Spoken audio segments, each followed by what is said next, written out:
계속해서 우리 기도 안에 성숙하기라고 하는 우리 제목을 가지고 여러 우리 대목에서 말씀을 발췌해서 함께 은혜를 나누고 있습니다.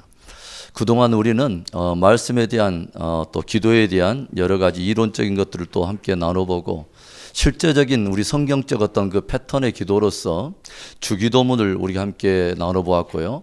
또 하나님의 전신갑주 기도, 그리고 성막형 기도, 그리고 2시간에 걸쳐서 십계명을 가지고 십계명의 패턴을 가지고 우리가 기도하는 우리 시간을 함께 우리가 또 나눠보았습니다. 오늘은 성경적 정체성의 기반을 둔 신분 확인 기도라고 하는 이 주제를 가지고 함께 말씀을 좀 나누려고 해요. 저는 그런 생각을 합니다. 우리들의 어떤 신앙의 궁극적인 어떤 성숙은 어디에서부터 시작되냐면 우리가 정말 하나님을 깊이 알아갈 때, 그리고 내 자신을 알아가기는 알아가는데 하나님이 바라보시는 나의 모습을 정확히 깨달을 때, 그래서 결국은 하나님이 누구시고 내가 하나님께는 과연 어떤 존재인가를 깊이 깨달을 때 우리의 신앙은 더 깊이 성숙한다고 저는 생각을 해요. 중세의 유명한 성자로 알려진 프란체스라고 하는 이 사람은 정말 그 깊이 있는 기도로 참으로 유명한데, 어느 날 며칠 밤을 계속 이렇게 기도에 깊이 빠져 있는 프란체스의 어떤 그 기도가 궁금해 가지고 그의 시중을 드는 한 사람이 도대체 어떤 기도를 가지고 그렇게 깊이 기도 속에 빠져 있는가를 이렇게 귀를 기울여 봤대요. 그런데 끊임없이 어떤 질문을 하고 있냐면은, 하나님, 당신은 정말 누구이십니까? 그리고 나는 하나님 과연 누구입니까? 라고 하는 질문을 끊임없이 그렇게 하면서 기도에 깊이 들어가더라고 하는 것이죠. 그러니까 우리들은 하나님이 정말 누구인가를 깊이 알게 되고, 그 하나님을 우리가 계시하시는 그 하나님, 드러나시는 그 하나님을 정말 그 드러난 만큼 깊이 있게 고백하며 그분과 깊은 교제 속에 들어갈 때 우리의 신앙이 성숙하다는 것이죠.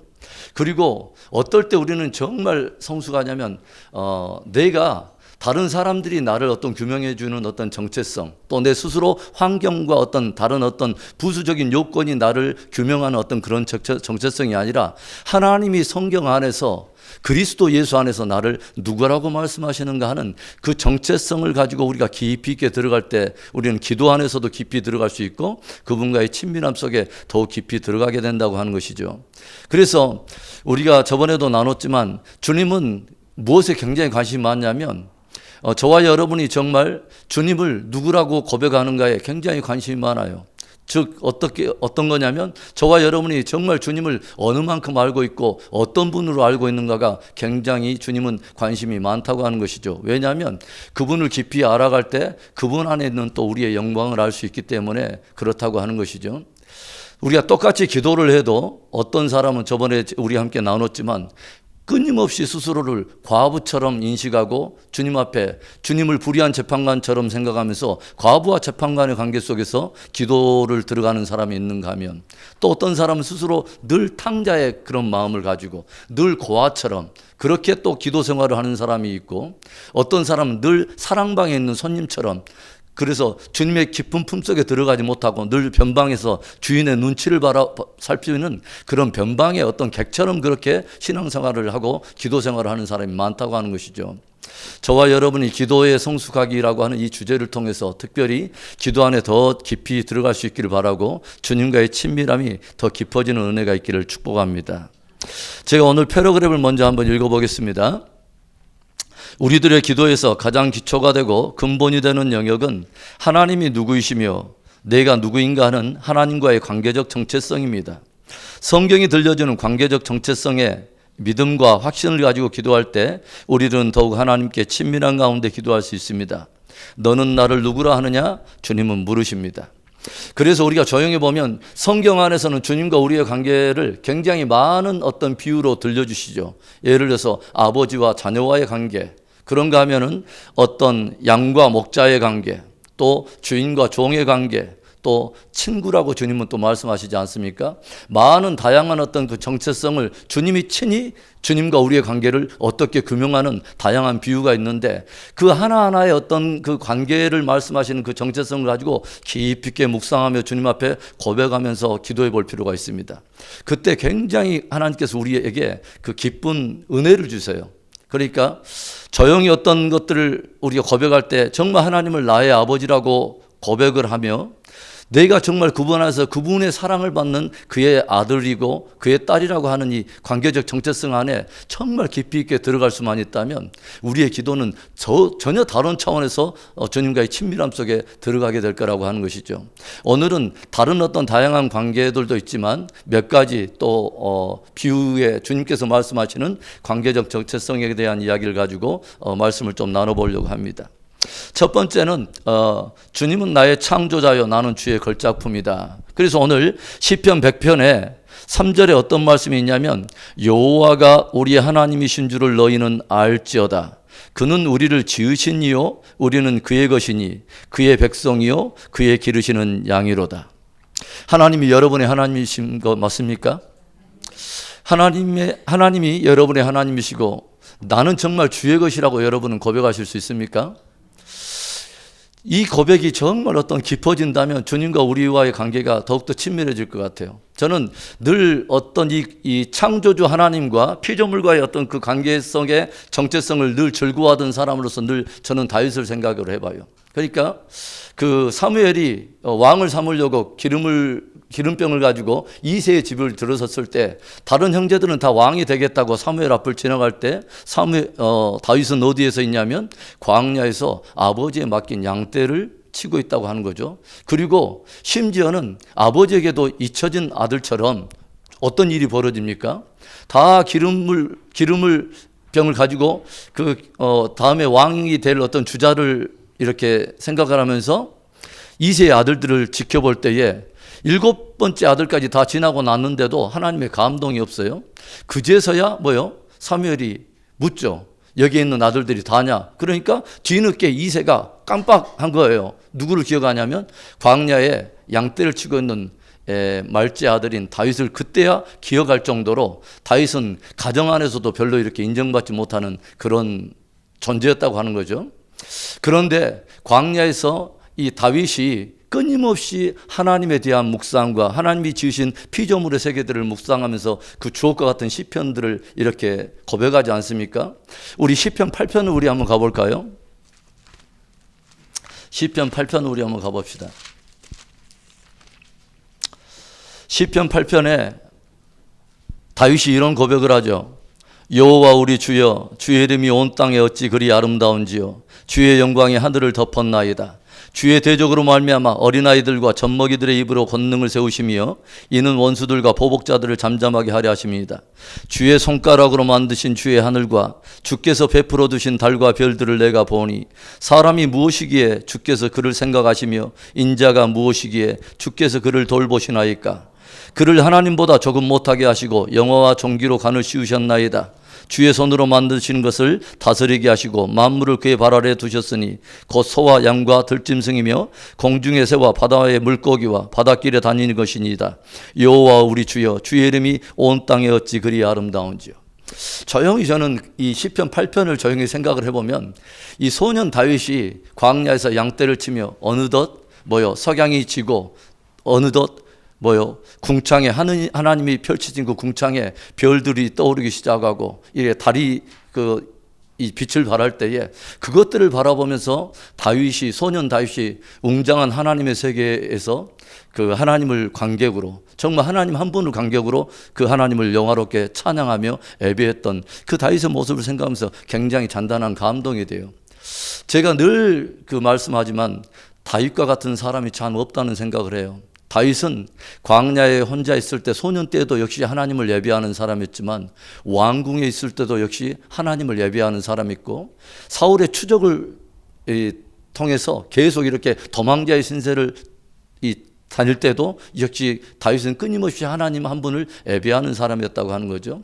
그래서 이 다윗이 하나님을 그렇게 이렇게 찬양한 것처럼 온 우주에 펼쳐진 하나님의 그 권능들, 장엄한 창조주의 영광, 그리고 내 자신이 뭐요? 그 모든 그 피조물 가운데 하나님의 그 손길이 묻어 있는 하나님의 어떤 그 아주 유니크한 하나님의 그 걸작이라고 하는 것, 하나님의 작품, 하나님의 피조물이라고 하는 것에 그 깊이 감동하고 감격하는, 정말 내가 하나님의 것이라고 하는 하나님의 손길이 묻어 있는 하나님 창조주의 그 관심을 가지고 있는, 나를 향한 하나님의 계획이 내 안에 담겨 있는 그런 유니크한 내 인생이라고 하는 이런 것들, 그런 것들을 이렇게 생각하면서 다윗이 굉장히 막 그 안에서 그 감동하고 감사하지 않습니까? 저와 여러분 안에 그런 감동이 있었으면 좋겠어요. 하나님이 나를 굉장히 유니크하고 독보적인 인생으로, 굉장히 특별한 형질과 기질로 나를 만드시고 내 인생 안에 당신의 어떤 위대하고 원대한 계획을 가지고 있다고 하는 그런 벅찬 감동과 감격이 있었으면 좋겠습니다. 할렐루야. 그래서 여기 보면은 우리가 보통 하늘에 무수한 어떤 별들이 있죠. 그래서 우리가 보통 이제 현대 과학이 이렇게 발달을 하면서 어떤 그 현대 과학이 추적해 할 수 있는 어떤 그 별들의 어떤 위치가 약 200억 광년이 떨어진 바로 그곳에 있는 그 은하계들을 이렇게 측정할 정도로 현대 과학은 굉장히 발달했다고 말을 하죠. 우주를 생각할 때마다 정말 그 마음속에 하나님의 크심을 많이 생각하게 되잖아요. 그렇죠? 우리 육안에 보이는 많은 별들이 보통 2,000개, 3,000개 뭐 이 정도라고 하는데, 보통 우리의 은하계에 있는 별들이 보통 1천억 개 정도 있다고 말을 하죠. 그런데 온 우주에 우리와 같은 은하계가 또다시 1천억 개 정도가 펼쳐져 있다는 사실, 이것이 11차원으로 구성되어 있다고 하는 막 이런 생각들을 해보면, 와, 하나님의 그 웅장하심, 그 크신 하나님, 여러분의 하나님은 크십니까? 크신 하나님. 여러분, 어떤 사람이 그런 말을 했어요. 우리 인간의 대부분은 죄악은 어디서 비롯되냐면 진짜 크신 하나님을 이해하지 못할 때부터 죄가 시작된다는 거죠. 정말 하나님이 크신 하나님인데, 그 하나님이 어떤 하나님이냐면 시편 147편에는 이런 놀라운 말씀이 있어요. 147편을 찾아가 볼까요? 시편 147편에 시편 147편 우리 보겠습니다. 3절과 4절을 제가 볼게요. 3절, 상심한 자들을 고치시며 그들의 상처를 쌓아매시는도다. 4절에 그가 별들의 수요를 세시고 그것을 다 이름대로 부르시는도다. 우리 주는 위대하시며 능력이 많으시며 그의 지혜가 무궁하시도다. 아멘. 그래서 하나님께서 그 모든 별들의 수요를 세고 계신다는 거죠. 그리고 모든 그 별들의 이름을 하나하나 그 이름들을 다 알고 계신다고 하는 거죠. 저와 여러분의 스스로의 인생의 주인이 아니라는 것을 뭘 알 수 있냐면, 저와 여러분은 스스로의 인체에 대해서 잘 몰라요. 내 머리에 머리카락 숫자를 저와 여러분은 모릅니다. 그러나 주님은 다 세고 계십니다. 참 놀랍죠. 주인이 아니면 그건 가능한 일이 아닌 것이죠. 그래서 하나님께서는 이 모든 만물을 다 지으시고 그 모든 행성과 별들을 다 낱개로 유니크한 1대1의 절대적 가치를 가지고 주님께서는 그 이름들을 헤아리시고 그것들을 돌보신다고 하는 것이죠. 이게 창조주의 신실하심이라는 거죠. 그 어떤 인생도 광야에 피어난 들에 핀 백합화에 눈길 한번 주지 않고 찾지도 않지만, 주님은 들에 그 핀 백합화, 골짜기에 핀 그 수소나에도 주님의 눈길이 가 계시고, 아무도 길쌈도 하지 않는 공중의 그 새들에게 주님은 먹이를 먹여주시는 창조주의 하나님이시라는 것이죠. 할렐루야. 그러면서 주님께서는 우리를 향한 신실하심을 말해요. 하물며 너희일까 보냐. 하물며 너희일까 보냐. 그러니까 우리 스스로를 스스로 자기 비하하고, 우리가 많은 사람들이 폄하해서 거짓 정보를 주는, 참소하고, 또 내 스스로 내 안에 막 끊임없이 그것에 동의함으로 인해서 맞아, 나는 그럴 존재야 라고 말하는 거짓된 착각의 그런 종들이 되지 말라는 것이죠. 다윗이 그 사울의 어떤 추적을 피해가지고 더 깊은 동굴에 있을 때 무엇을 생각합니까? 계속 어둠을 직시하고 있을 때 마음속에 찾아오는 그 좌절과 그 실망들, 이러려고 하나님께서 나에게 기름을 부으셨다는 말인가? 끊임없이 내 인생은 계속 뭐죠? 나락으로 떨어지는 내 인생은 결국 이것을 끝인가? 라고 생각을 하고 있을 때 다윗에게서 성광처럼 빛나는 하나의 묵상이 찾아오죠. 무엇에 대한 묵상이 딱 하냐면 여호와 하나님 말입니다. 여호와 하나님. 그리고 하나님을 묵상할 때부터 갑자기 다윗의 영혼에 큰 빛이 드러나면서 다윗이 선포를 하잖아요. 뭐라고? 그 깊은 동굴에서 크게 찬양하잖아요. 뭐예요? 여호와를 내가 송축하며, 그러면서 뭐라냐면 내가 새벽을 깨우리라. 비파야 수궁아 깨울지어다. 내가 새벽을 깨우리라. 내 영광아 깨울지어다. 아주 정말 기가 막힌 것이죠. 저와 여러분의 영광은 언제만 깨어나냐면 하나님을 묵상할 때만 깨어납니다. 할렐루야. 모든 상황의 어둠은 언제 다 파쇄가 되냐면 정말 크신 하나님을 묵상할 때부터 모든 어둠이 다 벗겨져 버리고 저와 여러분이 그분 안에서 어떤 존재인가를 깊이 생각할 때 저와 여러분의 영광이 살아난다는 것이죠. 할렐루야. 여러분, 다른 사람들이 들려주는 어떤 거짓된 정체성, 내 속에서 내 스스로가 생각하는 그런 거짓된 정체성이 아니라 진짜 우리의 인생의 주인이고 창조의 주가 되신 저와 여러분을 향해서 주님이 말씀하시는 그 정체성을 깊이 붙드시는 은혜가 있기를 축복합니다. 저와 여러분의 가치를 누구만이 진짜 아냐면 하나님만이 아시는 거죠. 진짜 주인이 저와 여러분의 가치를 알고 저와 여러분의 유니크한 가치를 안다는 거죠. 여러분, 며칠 전에 제가 유튜브를 보니까 닉 부이치치 아시죠? 닉 부이치치, 이 팔과 그 다리가 없으신 그분. 그런데 그분이 이제는 막 이렇게 수영도 하고 뭐 골프도 막 이렇게 하시고 그러는데 그날 이렇게 본 유튜브를 보니까 무엇을 즐기냐면 드럼을 치고 계시더라고요. 그러니까 어떻게 아주 어렵게 하지만 그분은 어떻게 무엇을 어떤 그 보조 장치를 통해 가지고 그 드럼을 막 이렇게 치려면 손과 발이 없기 때문에 몸을 흔들어대면서 드럼을 치는데 얼마나 즐거워하면서 그것을 가지고 그 하나님을 그 찬양하면서 즐거워하는지. 송명희 씨가 어떻게 주님을 고백하고 있습니까, 여러분? 그 인생을 그대로 우리가 그대로 이 세상의 눈으로 본다면 그 사람들은 벌써 뭐예요? 마음속에 깊은 탄식과 좌절로 인해서 어떻게 보면 마지막 극단적인 길을 걸을 수밖에 없는 그런 사람처럼 우리가 보이잖아요. 그런데 그런 좌절의 어떤 것들, 자기 인생에 묻어있는 어떤 세상과 환경이 내려누르는 짓누르는 압박의 그 어둠들을 깨버릴 수 있었던 결정적인 어떤 근원이 어디 있습니까? 저들이 하나님을 알았다는 것이죠. 하나님과 복음을 알기 시작하고 그분이 내 인생에 담아두신 유니크한 그 가치를 알기 시작했다고 하는 것이죠. 이번 주에 추수감사절 땡스기빙에 우리 그 강단에 장식된 과일들을 가지고 어디를 찾아갔냐면 장애인 선교회를 찾아갔어요. 그런데 우리 그 박모세 목사님께서 이렇게 장애인 사역을 이렇게 하게 된 그 간증들을 이렇게 들었는데 원래는 그 중역회사에 굉장히 잘 나가시던 분이 그 아내가 이제 그 자녀들을 데리고 운전을 하고 이렇게 오다가 교통사고가 나면서 두 자녀가 그 생을 달리하게 되고 사모님이 이제 그 장애를 갖게 되는, 그래서 남편이 그 수발을 들지 않으면 전혀 움직일 수 없는 그런 이제 상태가 됐는데 그런 과정에서 깊이 절망할 수밖에 없는 그런 상황일 수도 있지만 뭐예요? 그 인생에 묻으신 하나님의 섭리와 계획을 묻기 시작하고 거기에 반응하면서부터 어떤 일들이 벌어지냐면 이분이 중역회사에 다니면 그렇게 헌신할 수 없었던 진짜 하나님께 붙들려서 이 세상에 지구촌에 흩어진 그 장애인들을 향한 그 뜨거운 마음들, 그리고 그들의 어떤 그 수족이 돼서 그들을 섬기고자 하는 그런 일들을 통해서 일반적인 사람들이 할 수 없는 굉장한 아주 그 굉장한 사역들을 하고 계시더라고요. 그런 것들을 보면서 참 그렇구나. 어떤 상황과 환경은 중요하지 않다. 다만 그 안에 하나님의 섭리와 그분의 목적을 깨닫는 것이 얼마나 보배로운가라는 그런 생각을 해봤어요. 예전에 저희들이 네팔과 그 우간다를 갈 때 저희들을 선교사로 파송해 준 그 학교가 있었어요. 진안에 가보면 진솔 대안학교라고 했는데 그 교장 선생님이 굉장히 참 훌륭해요. 그래서 때때로는 그 뭐냐면 그 자녀들에 대해서 조금 이렇게 도저히 이렇게 잘 대책이 안 서시는 분들이 이제 자녀들에 대해서 반포기 된 그런 상태에서 자녀들을 그 진솔 대안학교에 이렇게 데려온 경우가 많아요. 그런데 이 교장 선생님이 저한테 한번 그런 이야기를 들려줘요. 목사님, 저희 대안학교에서요 제2로 서울대 들어간 그 합격생이 하나 왔습니다.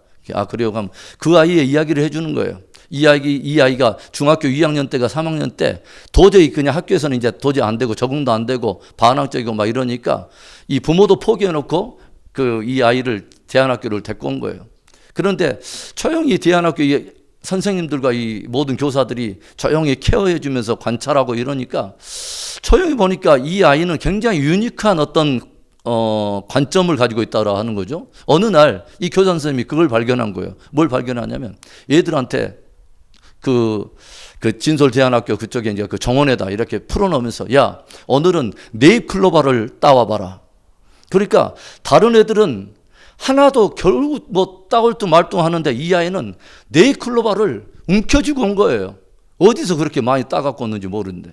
그러니까 야, 너 어떻게 이렇게 네잎클로바를 가져왔냐? 그러니까 이 아이가 상상할 수 없는 수준의 그 식물학적인 어떤 그런 그 정보들을 가지고 이 아이가 쭉 이야기를 하더라는 거예요. 와, 너 대단하다.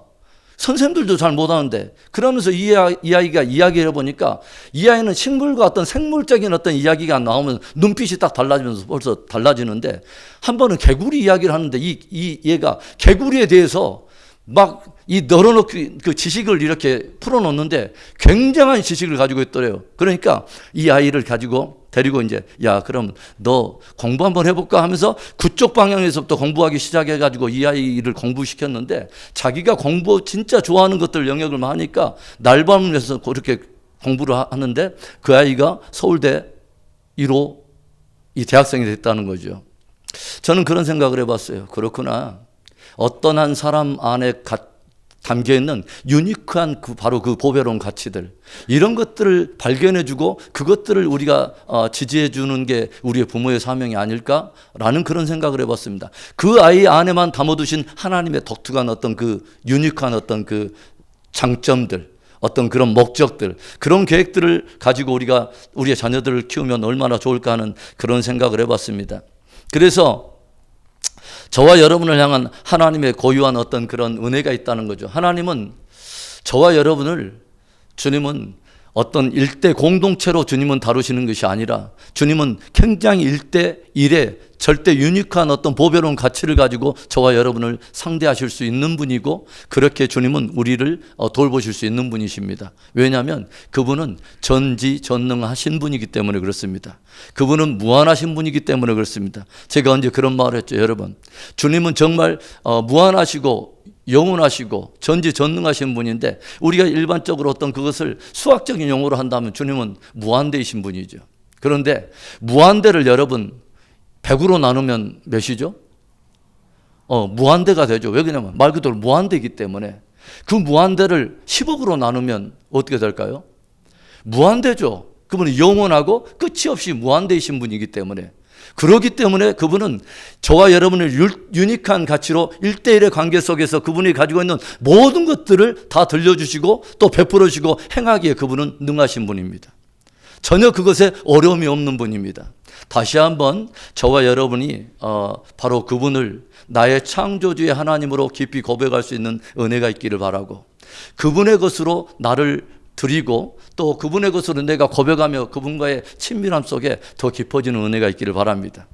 내가 누구의 것으로 사느냐, 내가 누구의 것으로 내 스스로를 인식하고 있는가는 굉장히 중요해요. 특별히 제가 요즘 요한계시록을 이제 새벽에 우리 새벽 큐티 나누면서 계속 우리가 강의하고 있지 않습니까? 마지막 시대는 누구의 것인가가 굉장히 중요하죠. 그러죠? 그래서 저희가 보면은 계시록에도 보면은 시온산에서 어린 양과 함께 승리한 승리 성도들의 이마에 누구의 이름이 있냐면 하나님과 그의 어린 양의 이름이 있지 않습니까? 그리고 또 뭐라 하냐면 저들은 하나님과 어린 양에게 속한 자들이라 라고 말하지 않습니까? 저와 여러분은 오늘 누구에게 속해 있습니까? 그리고 누구에게 속해 있는 것을 여러분들은 정말 벅차고 감격스러운 그런 감동이 있습니까? 그래서 우리가 기도를 할 때 정말 창조주 하나님과 그분의 것으로 피조물의 관계 속에서 절대적인 그 주권을 가지신 내 인생의 정말 최고의 어떤 그 위대한 계획을 가지고 내 인생을 이끌어 가시는 그분과의 친밀함 속에 기도할 수 있다면 그 기도가 얼마나 깊어질까 하는 그런 생각을 해봅니다. 주님은 어떤 분이냐? 시편 찾았으니까 우리 하나만 더 찾아갑시다. 139편 139편에 14절부터 봐볼까요? 13절부터 봐봅시다. 13절에 주께서 내 내장을 지으시며 나의 모태에서 나를 만드셨나이다. 내가 주께 감사함은 나를 지으심이 심히 기묘하심이라. 주께서 하시는 일이 기이함을 내 영혼이 잘 아나이다. 내가 은밀한 데서 지음을 받고 땅의 깊은 곳에서 기이하게 지음을 받은 때에 나의 형체가 주의 앞에 숨겨지지 못하였나이다. 내 형제들이 이루어지기 전에 주의 눈이 보셨으며 나를 위하여 정한 날이 하루도 되기 전에 주의 책에 다 기록이 되었나이다. 하나님이여, 주의 생각이 내게 어찌 그리 보배로우신지요, 그 수가 어찌 그리 많으신지요. 하나님께서 저와 여러분을 향해서 굉장히 부유한 계획들을 가지고 계시고 많은 생각을 하고 계신다고 하는 것이죠. 그래서 우리는 주님과의 깊은 친밀함 속에서 그분의 뜻과 또 내 인생을 향한 계획들을 우리가 함께 발견하면서 더 친밀함 속에 깊어진다면 우리의 신앙생활이 굉장히 성숙해지고 더욱더 더 깊은 또 그런 즐거움이 있을 거라고 믿습니다. 그 다음에 우리 보겠습니다. 주는 나의 포도나무, 나는 주의 가지. 이것은 우리들이 규명한 정체가 아니라 주님께서 또 들려주신 말씀인데, 요한복음 15장을 찾아가겠습니다. 익히 알고 있는 말씀이지만 요한복음 15장, 요한복음 15장에 4절부터 보겠습니다. 내 안에 거하라, 나도 너희 안에 거하리라. 가지가 포도나무에 붙어있지 아니하면 스스로 열매를 맺을 수 없음같이 너희도 내 안에 있지 아니하면 그러하리라. 나는 포도나무요, 너희는 가지라. 그가 내 안에, 내가 그 안에 거하면 사람이 열매를 많이 맺나니 나를 떠나서는 너희가 아무것도 할 수 없음이라. 사람이 내 안에 거하지 아니하면 가지처럼 밖에 버려져 마르나니 사람들이 그것을 모아다가 불에 던져 사르느니라. 너희가 내 안에 거하고 내 말이 너희 안에 거하면 무엇이든지 원하는 대로 구하라. 그리하면 이루리라. 너희가 열매를 많이 맺으면 내 아버지께서 영광을 받으실 것이요, 너희는 내 제자가 되리라. 아버지께서 나를 사랑하신 것 같이 나도 너희를 사랑하였으니 나의 사랑 안에 거하라. 내가 아버지의 계명을 지켜 그의 사랑 안에 거하는 것 같이 너희도 내 계명을 지키면 내 사랑 안에 거하리라. 아멘. 예수님께서 친히 우리와의 관계적 정체성을 주님이 규명하신 것입니다. 뭐라고 말하면 주님은 포도나무이고 우리들은 가지라는 것이죠. 이 관계 속으로 주님이 말씀하신 거예요. 조용히 보면은 주님과의 우리와의 어떤 관계가 기초가 구원인데, 십자가로 말미암아 구원받은 백성들을 주님께서는 뭐라고 말하냐면 다시 이제는 포도나무와 가지로 주님은 비유하신다는 거죠. 이것을 이스라엘의 관계 속에서도 똑같이 말씀하시는데 하나만 우리 더 찾아가겠습니다. 시편 80편을 우리 한번 가보겠습니다. 시편 80편에 시편 80편에 보겠습니다. 8절에 이런 말씀이 있죠. 주께서 한 포도나무를 애굽에서 가져다가 민족들을 쫓아내시고 그것을 심으셨나이다. 주께서 그 앞서 가꾸셨으므로 그 뿌리가 깊이 박혀서 땅에 가득하며 그 그늘이 산들을 가리고 그 가지는 하나님의 백향목 같으며. 그러니까 뭐냐면 여기에서도 하나님께서 이스라엘 백성을 포도나무로 비유를 하시는데 뭐라고 말하냐면 애굽에서 한 포도나무를 끌어내신 바로 출애굽하여 구원하신 바로 그 사건을 주님이 말씀하신다는 거죠. 그러니까 포도나무는 구원받은 이스라엘 백성들, 하나님의 백성들을 대변하고 있듯이 예수님께서도 똑같이 말씀하신다는 거죠. 뭐냐면 나는 포도나무요, 너희는 가지라 라고 말씀을 하신다는 거죠. 그래서 결국은 이 포도나무의 가치는 어디서 나오냐면 결국은 열매에 있다는 것을 끊임없이 우리에게 들려주죠. 구원받은 우리들 안에 주님이 기대하시는 것들이 있다고 하는 것이죠. 그것이 뭐냐면 열매라는 것이죠. 그런데 이 열매를 맺으면 하나님께 영광이 되고 또 우리는 뭐가 되냐면 열매를 맺으면 그리스도의 제자가 되리라. 그러니까 열매가 굉장히 중요하다는 거죠. 성경은 특별히 꽃이나 어떤 화려한 어떤 무엇보다는 뭐요? 열매에 굉장히 관심이 많습니다. 주님은 열매에 굉장히 관심이 많아요. 열매로 그 사람을 알리라 라고 말하면서 우리에게 굉장히 열매가 중요하다는 것을 말하는데, 그런데 딱 한 가지, 열매는 스스로 맺을 수 없다는 것입니다. 그러니까 저와 여러분이 스스로 열매를 스스로 맺을 수는 없다는 거죠. 다만 하나의 이 가지가 해야 될 일은 딱 하나죠. 뭐죠? 나무에 온전히 붙어 있는 것입니다. 그러니까 저와 여러분의 신앙의 실력은 뭐냐면 내가 무엇인가라 스스로 막 몸부림치는 것이 실력이 아니라, 뭐 열심히 대단한 그것이 실력이 아니라 진짜 실력은 뭐냐면 주님께 꼭 붙어 있는 게 실력입니다. 할렐루야. 그게 신앙이고 진짜 경건의 능력이라는 것이죠. 그러니까 붙어 있기만 하면 저절로 열매는 맺혀진다라고 말하는 거죠. 그러죠. 저절로 열매를 맺혀져요.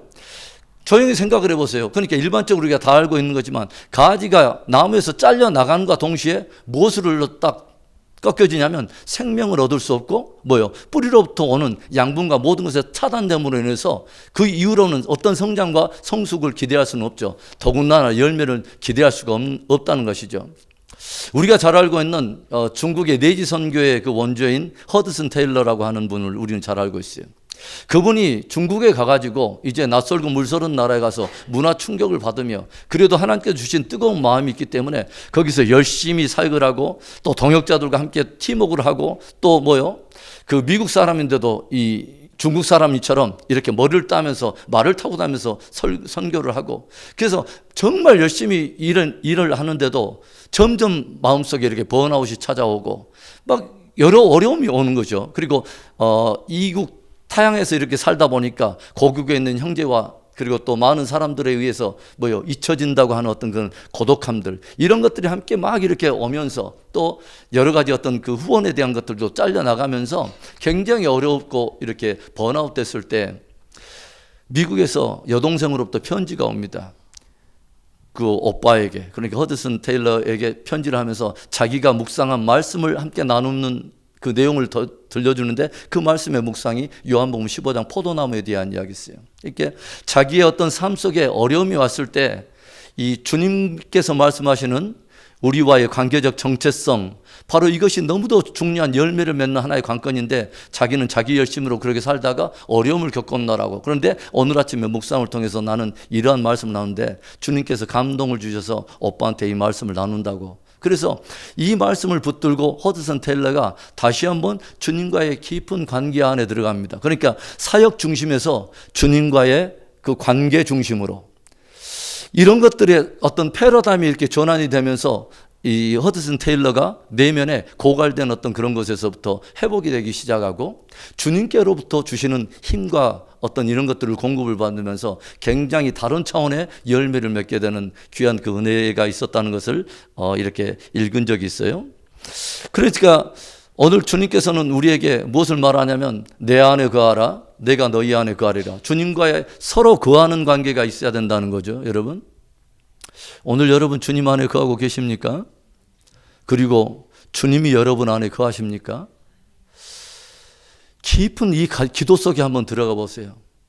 그리고 내 안에 뭔가 공허함이 있다면 혹 내 안에 계셔야 될 그 주님이 내 스스로 그 주님이 거하시는 그런 부분들을 밀어내고 있지는 않은지 정말 주님이 내 안에 충만하게 거하기를 원하고 내가 그분 안에 충만하게 거하는 이 갈망들이 하나 되는 바로 이 그런 깊은 어떤 그 친밀함들이 있는가를 우리는 깊이 한번 좀 점검해 봐야 된다는 거죠. 그런데 하나 짚어볼 만한 것은 있죠. 뭐라고 말하냐면 그러면 도대체 주님 안에 거하고 주님이 내 안에 거한다고 하는 것의 이 의미가 뭐냐예요.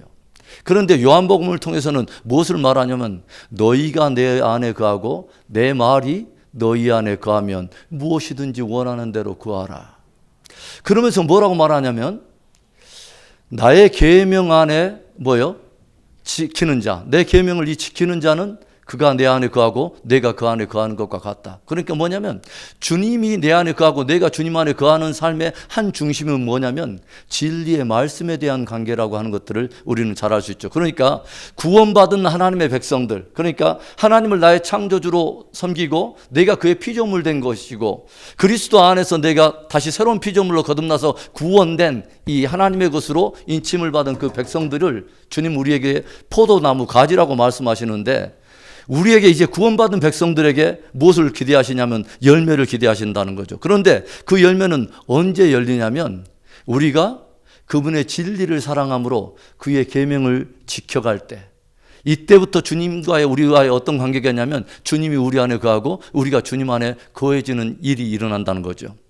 그러면서 그것이 무엇과 관계가 있냐면 우리가 주님을 사랑하고 그가 우리를 사랑하는 사랑 안에 거하라. 나의 사랑 안에 거하라. 나도 그의 안에 거하리라. 그런데 그 사랑이 뭐냐면 내 계명을 가지고 지킬 때 뭐요? 그것이 바로 주님과의 사랑 안에 거하는 거라고 말씀하죠. 저는 늘 그런 생각을 해요. 그러니까 주님께서는 믿음의 사람들에게 열매를 맺기 원하여 주신 아주 신비로운 하나의 본이 있습니다. 본이라고 하는 것은 바느질 용어인데 뭐예요? 이렇게 분필 같은 걸 이는 것으로 본을 따놓으면 그것대로만 바느질을 하면 작품이 나듯이 믿는 사람들에게 열매를 맺기 위해서 주님께서 주신 하나의 본이 있는데 그게 바로 하나님의 말씀입니다. 그래서 말씀을 따라 내가 뭐예요?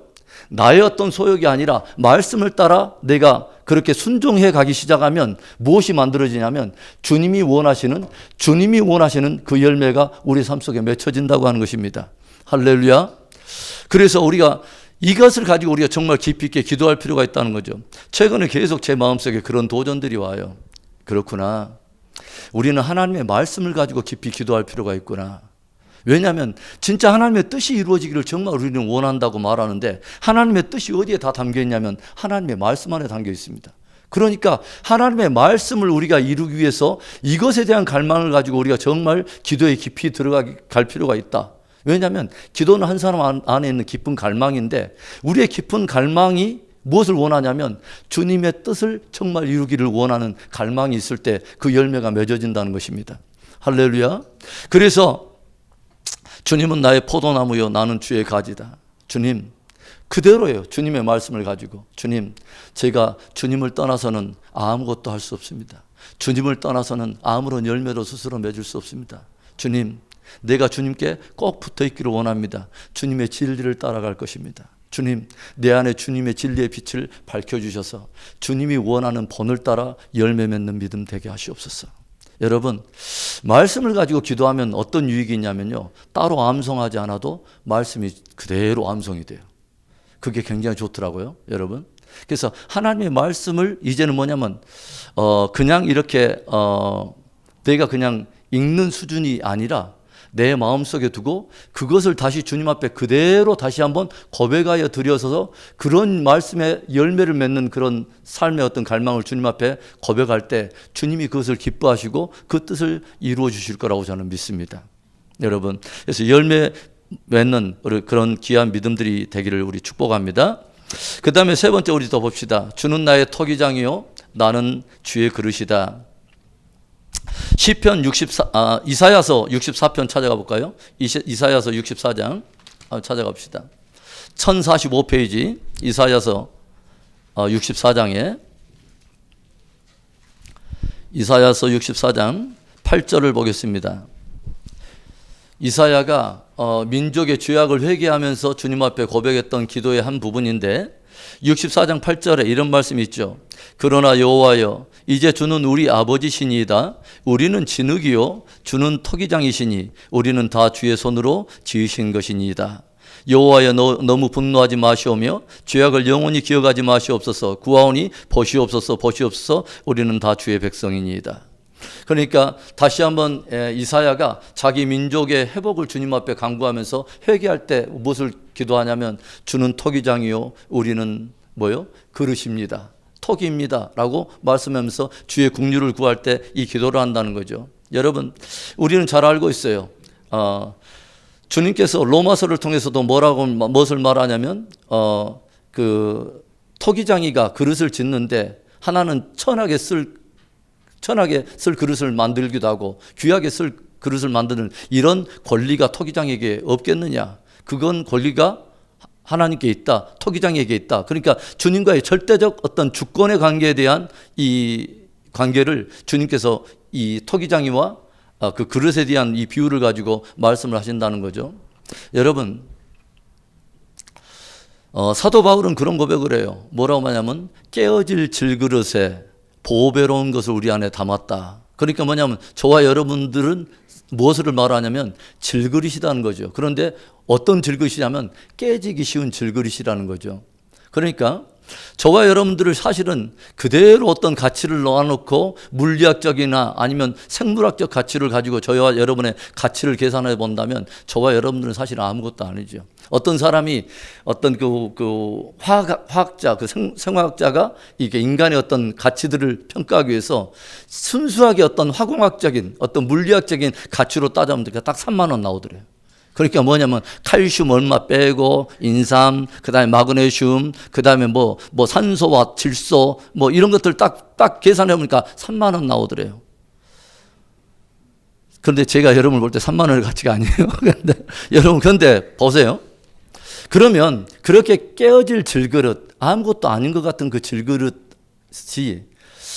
안에 무엇을 주님은 말하냐면 보배로운 것을 담아뒀다. 그 말은 무엇이냐면 그 어떤 우리들의 인간의 어떤 가치가 그런 외형적인 어떤 그런 것들이 중요한 것이 아니라 진짜 그릇의 가치는 무엇에 있다는 것을 말하냐면 그 안에 무엇이 담겨 있느냐, 그리고 누가 그 그릇을 쓰느냐 하는 것이 그게 관건이라는 거죠. 할렐루야. 그래서 성경은 그것을 우리에게 들려주는 거죠. 뭐냐면 깨어질 질그릇 안에 주님께서는 굉장히 보배로운 것을 두셨다는 것이죠. 무엇을 두셨을까요? 우리 안에 예수 생명을 두셨다는 것입니다. 할렐루야. 예수 생명. 그 말씀 우리 한번 찾아가 볼까요? 자, 고린도후서 4장을 찾아가 봅시다. 고린도후서 4장에 우리 찾아가 봅시다. 7절과 8절의 말씀을 보겠습니다. 7절과 8절에 우리가 이 보배를 질그릇에 가졌으니 이는 심히 큰 능력은 하나님께 있고 우리에게 있지 아니함을 알게 하려 함이라. 우리가 사방으로 우겨싸움을 당하여도 쌓이지 아니하며 답답한 일을 당하여도 낙심하지 아니하며 박해를 받아도 버림받지 아니하며 거꾸로 뜸을 당하여도 망하지 아니하고 우리가 항상 예수의 죽음을 몸에 짊어짐은 예수의 생명이 또한 우리 몸에 나타나게 하려 함이라. 그러니까 깨어질 질그릇 안에 참으로 보배로운 것이 있는데 그게 뭐냐면 우리 안에는 이제 뭐요? 예수 생명이 있다는 것입니다. 예수 생명. 그리고 또 성경은 뭐라 하냐면 사도 바울이 말해요.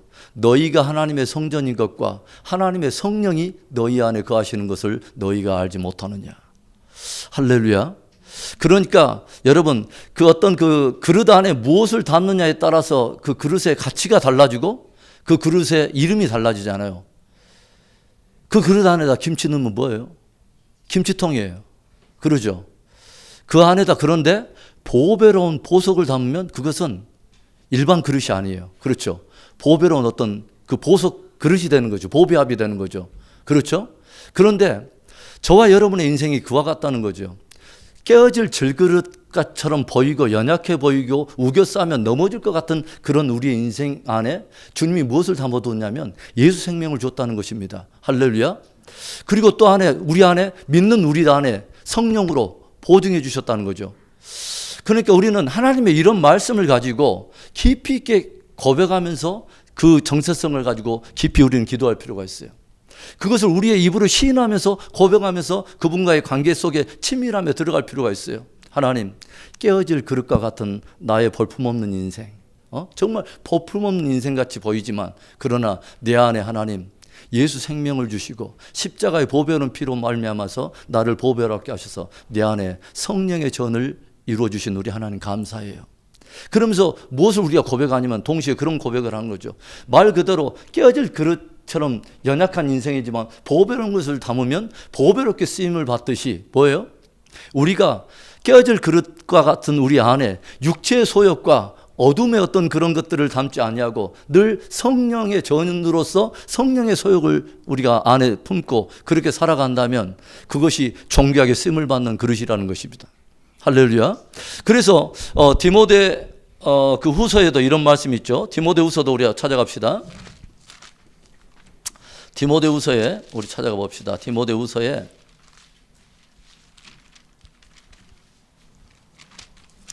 디모데후서 2장 20절과 21절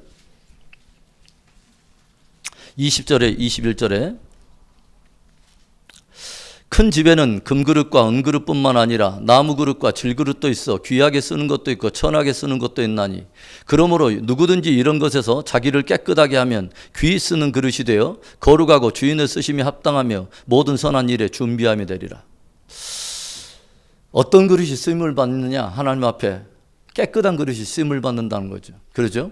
그래서 우리가 어머니께서 이렇게 밥상을 차려주시고 그릇 안에 어떤 것을 담을 때 아무리 어떤 그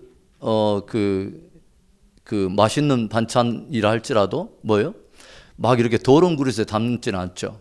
아주 귀한 것일수록 더 보배로운 그릇에 깨끗한 특별히 그릇에 담지 않습니까?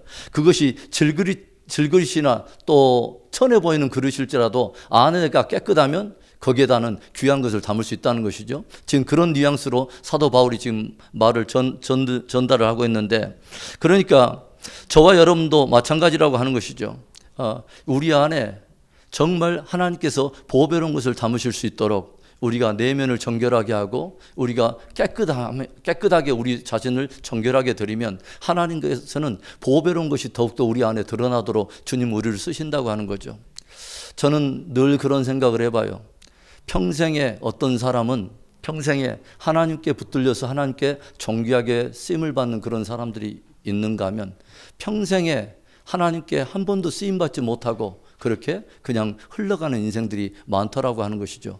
그런 의미에서 저와 여러분은 참으로 축복된 인생이라고 저는 믿습니다.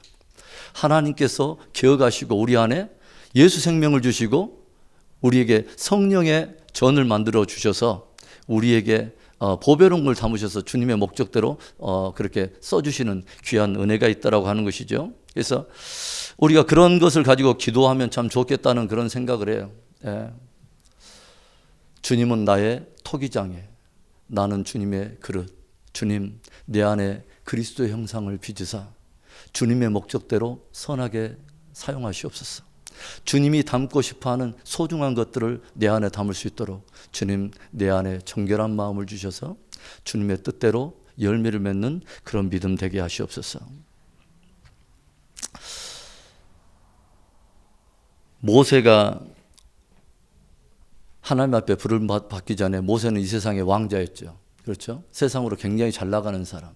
그런데 모세가 결국은 자기 열심으로 살아보다가 정말 I am something, 나는 대단한 어떤 존재인지 알고 그렇게 애굽에서 왕자로서 떵떵거리면서 살다가 결국은 자기 열심으로 결국 열매를 맺는 건 뭐냐면 살인이라고 하는 치명적인 어떤 그 일들을 벌어지게 되죠.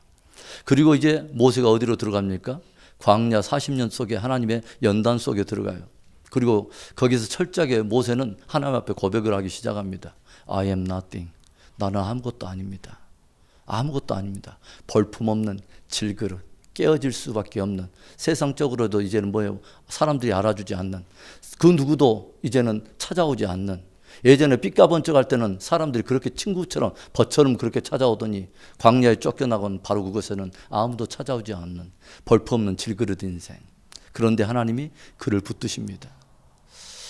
하나님이 붙드시니까 그 인생이 I am nothing이 아니었던 것입니다.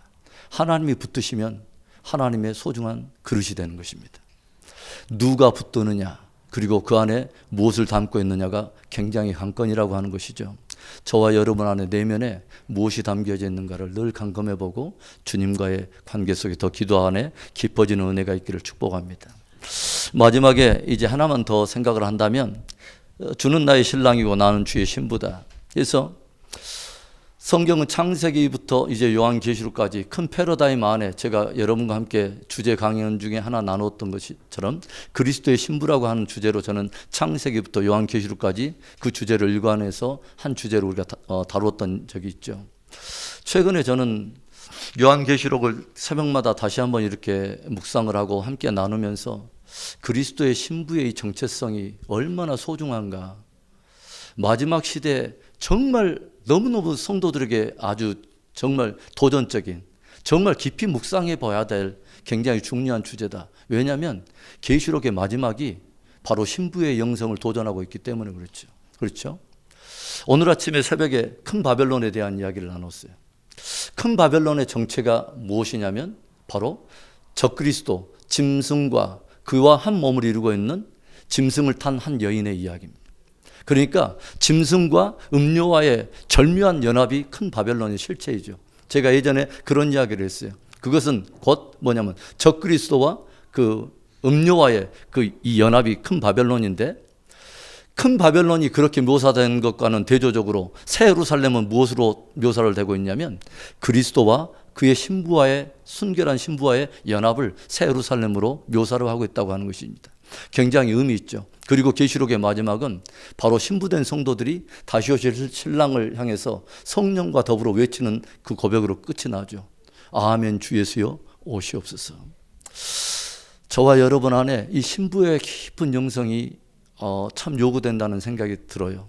그래서 승리한 성도들의 그 이미지를 보여줄 때도 뭐라냐면, 승리한 성도들이 14만 4천이 시온산에 어린 양과 함께 했는데 뭐라고 표현하냐면, 저들은 어린 양이 어디로 가든지 따라가는 자들이라. 그리스도의 순결한 신부들, 신랑이 가는 곳에 시선이 가 있고 마음이 가 있는 순결한 신부들의 믿음, 굉장히 중요하다라는 생각을 해요. 그리고 이 신부의 영성이 왜 그렇게 굉장히 중요하냐? 마지막 시대에 거대한 어떤 그런 그 거대한 바람은 무엇에 또 초점을 맞췄냐면, 신부들 안에 있는 신랑을 향한 사랑의 위기를 가져오고 그 사랑을 뭐예요? 빼앗아 내려고 하는 그런 영적 전쟁이 있기 때문에, 믿는 성도들이 예수 그리스도를 향한 복음과 그분을 향한 진정한 어떤 그 사랑의 어떤 그 방향, 그 깊이들을 다시 한번 깊이 감금하는 것이 너무도 중요하다라는 그런 생각을 해봅니다. 그래서 저와 여러분 안에도 정말 어떤 시대가 정말 무르익어갈수록 예수 그리스도와 나와의 어떤 그 믿음의 관계, 그리고 사랑의 관계, 그러면 그 믿음은 무엇에 실제로 드러나고 있는가를 깊이 감금해보고 어떤 열매로 드러나고 있고, 정말 그런 것들을 깊이 감금해 볼 필요가 있다. 지금은 그럴 때다. 그리고 이삭의 그 아내를 마련하기 위해서 그 아브라함이 종을 보내잖아요. 이때 리브가가 보여줬던 그 참신한 그 신랑을 향한 그 반응들, 그렇죠? 창조적인 섬김과 자원하는 어떤 그런 헌신들, 깊이 한번 고민해 볼 필요가 있다고 하는 것이죠. 여러분, 우리의 마음속에 저와 여러분의 모든 신앙생활의 동력이 주님을 향한 사랑일 수 있기를 바랍니다. 주님을 향한 그 사랑이 저와 여러분의 모든 경건의 이유가 되고 마지막 목적일 수 있기를 바랍니다. 지금은 그것을 깊이 감금해 볼 때입니다. 저와 여러분 안에 신부의 참된 순결한 믿음, 그런 사랑이 더 깊어지는 은혜가 있기를 축복합니다.